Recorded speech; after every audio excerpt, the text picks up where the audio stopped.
Hi hello ಎಲ್ಲರೂ ಹೇಗಿದ್ದೀರಾ ಎಲ್ಲರೂ? ನಾನು ಚೆನ್ನಾಗಿದ್ದೀನಿ. ಇವತ್ತೊಂದು ಆರೋಗ್ಯಕರವಾದ ರೆಸಿಪಿನ ಮಾಡ್ತಾಯಿದ್ದೀನಿ. ಅದೇನೆಂದರೆ ಮೊಳಕೆ ಬರಿಸಿರೋ ಹುರುಳಿಕಾಳು ಸಾಂಬಾರು, ಮಸಾಲ ಸಾಂಬಾರು. ಹಾಗಾಗಿ ನೋಡೋಣ ಬನ್ನಿ ರೆಸಿಪಿ ಹೇಗಿರುತ್ತೆ ಅಂತ. ಫಸ್ಟ್ ಒಂದು ಜಾರಲ್ಲಿ ತೆಂಗಿನಕಾಯಿ ಸ್ವಲ್ಪ, ಶುಂಠಿ ಬೆಳ್ಳುಳ್ಳಿ ಸ್ವಲ್ಪ,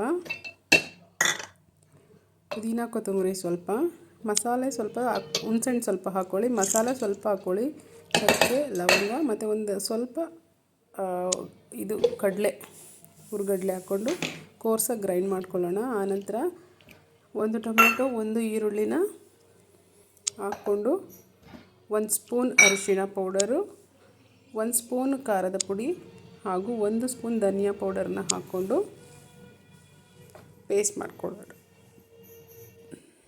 ಆನಂತರ ಒಂದು ಕುಕ್ಕರಲ್ಲಿ ಸಾಸಿವೆ, ಈರುಳ್ಳಿ, ಸ್ವಲ್ಪ ಕರ್ಬೇವಿನ ಸೊಪ್ಪು ಹಾಕಿ ಒಂದು 2 ನಿಮಿಷ ಬಾಡಿಸ್ಕೊಳ್ಳೋಣ. ಆನಂತರ ಒಂದು ಟೊಮೆಟೊ, ಒಂದು ಆಲೂಗಡ್ಡೆ ಹಾಕಿ 1 ನಿಮಿಷ ಸ್ವಲ್ಪ ಬಾಡಿಸ್ಕೊಳ್ಳೋಣ ಸಾಕು. ಬಾಡಿಸಿದಾದಮೇಲೆ ನಾವು ಮೊಳಕೆ ಕಾಳನ್ನು ತೊಳೆದು ಹಾಕ್ಕೊಳ್ಳೋಣ ಕಂಪಲ್ಸರಿ. ಯಾಕಂದರೆ ಅದು ನಾವು ಮಾಡಿಕೊಟ್ಟಾಗ ಅದು ಬಿಸಿಗೆ ಸ್ವಲ್ಪ ಫಂಗಸ್ ಬಂದಿರೋ ಥರ ಇರುತ್ತೆ. ಹಾಗಾಗಿ ಕಂಪಲ್ಸರಿ ತೊಳೆದು ಹಾಕ್ಕೋಬೇಕು. ಇಲ್ಲಾಂದರೆ ನಿಮಗೆ ಲೂಸ್ ಮೋಷನ್ ಆಗೋ ಚಾನ್ಸಸ್ ಇರುತ್ತೆ. ಡಮಿ ಕೈ ಬಂದು ದಯವಿಟ್ಟು ತೊಳೆದು ಹಾಕ್ಕೊಳ್ಳಿ, ಓಕೆನಾ? ಆನಂತರ ರುಬ್ಬಿರೋ ಮಸಾಲನ ಅದಕ್ಕೆ ಸೇರಿಸಿ ಚೆನ್ನಾಗಿ ರುಬ್ಬಿಸೋಣ. ನಂತರ ನೀರನ್ನು ಸೇರಿಸ್ಕೊಳ್ಳೋಣ. ನೀರು ಎಷ್ಟು ಬೇಕೋ ಅಷ್ಟನ್ನೇ ಸೇರಿಸ್ಕೊಳ್ಳಿ.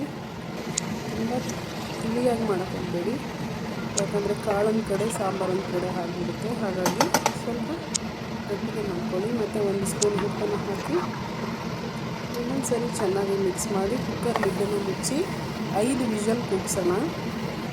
ಯಾಕಂದರೆ ಮೊಳಕೆ ಕಾಳು ಬೇಯೋಕ್ಕೆ ಸಮಯ ತಗೊಳುತ್ತೆ. ಚೆನ್ನಾಗೇ ಬೇಯಬೇಕು. ಅದು ಗಟ್ಟಿ ಇದ್ದರೆ ತಿನ್ನೋಕ್ಕಾಗಲ್ಲ ಮತ್ತು ನಮಗೆ ಜೀರ್ಣ ಆಗೋಲ್ಲ ಅದು ತಿಂದಿದ್ದು.